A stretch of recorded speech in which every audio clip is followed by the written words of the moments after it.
नमस्कार साथियों, आज हम पढ़ने वाले हैं बीएड सेकेंड ईयर की पुस्तक समावेशी विद्यालय का सृजन का एक महत्वपूर्ण टॉपिक जिसका नाम है समावेशी शिक्षा के लाभ। पिछली वीडियो में हमने जाना था समावेशी शिक्षा की विशेषताओं के बारे में। साथियों, जिन विषयों को अभी तक हमने कवर किया है उन सभी की प्लेलिस्ट बनी है, आप चैनल की प्लेलिस्ट में जाकर देख सकते हैं। तो चलिए आज के टॉपिक को शुरू करते हैं। टॉपिक है समावेशी शिक्षा के लाभ। तो समावेशी शिक्षा का पहला पॉइंट कहता है कि समावेशी शिक्षा के कारण अक्षम बालक सामान्य बालक के साथ एक ही कक्षा में बैठकर शिक्षा ग्रहण करते हैं।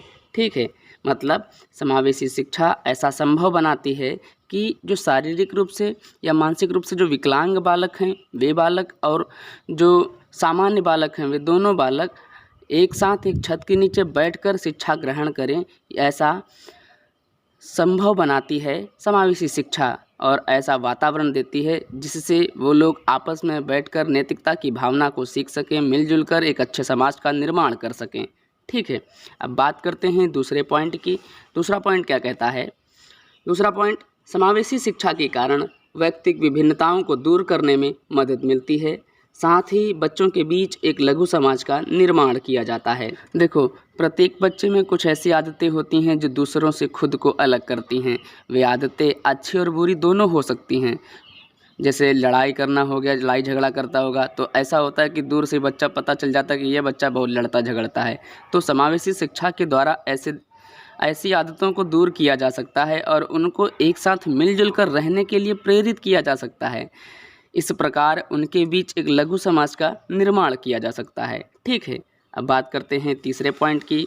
तीसरा पॉइंट का क्या कहता है? हम पढ़ रहे हैं समावेशी शिक्षा के लाभों को। ठीक है, तीसरा पॉइंट, समावेशी शिक्षा से या इसकी मदद से भेदभाव, छुआछूत जैसी भाव को दूर किया जा सकता है, क्योंकि इसमें सामान्य बालक, अक्षम बालक तथा विशिष्ट बालक को एक समान लाभ मिलता है।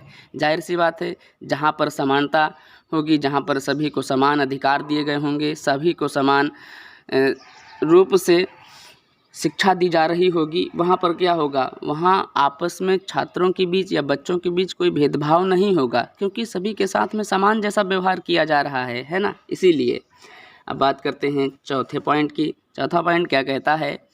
चौथा पॉइंट, समावेशी शिक्षा या समायोजन का एक विशिष्ट उदाहरण है। समावेशी शिक्षा जो है एक समन्वय का एक बहुत अच्छा उदाहरण है, क्योंकि ऐसा संभव हो पाता है सिर्फ और सिर्फ जब समानता के कारण, है ना।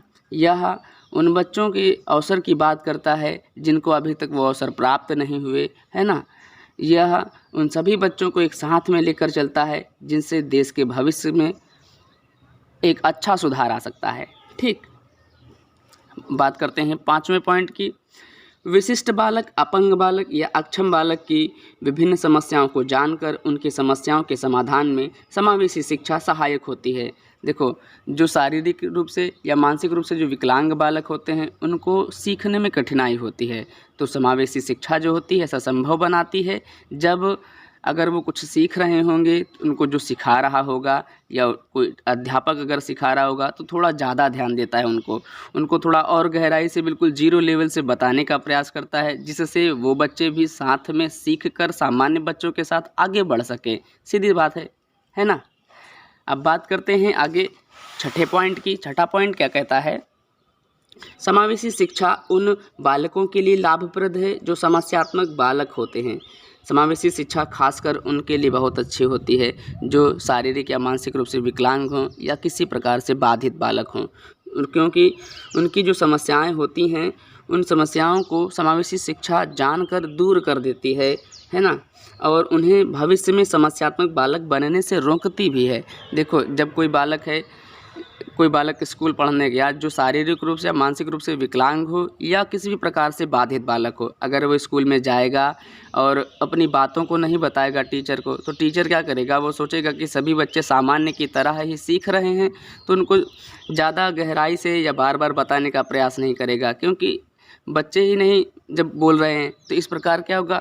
अगर जो बच्चा कमज़ोर होगा वो और कमज़ोर होता चला जाएगा। इसलिए समावेशी शिक्षा क्या करती है? सबको साथ में लेकर चलने का प्रयास करती है और वो जो बालक की कमजोरी, जो समस्याएं होती हैं, वह कक्षा अध्यापक को बताती है ना, जिससे कक्षा अध्यापक उन बालकों के हिसाब से और गहराई से बिल्कुल जीरो से पढ़ाने का प्रयास करेगा, जिससे जो बालक उस क्लास में पढ़ रहा होगा सामान्य बच्चों के साथ में, वह भविष्य में उन सामान्य बच्चों के साथ ही बड़ा होगा और भविष्य में समस्यात्मक बालक बनने से वो भी रुकेगा, है ना। जाहिर सी बात है, वो भी सभी की तरीके से कमाएगा खाएगा, है ना। आज के लिए इतना ही, धन्यवाद।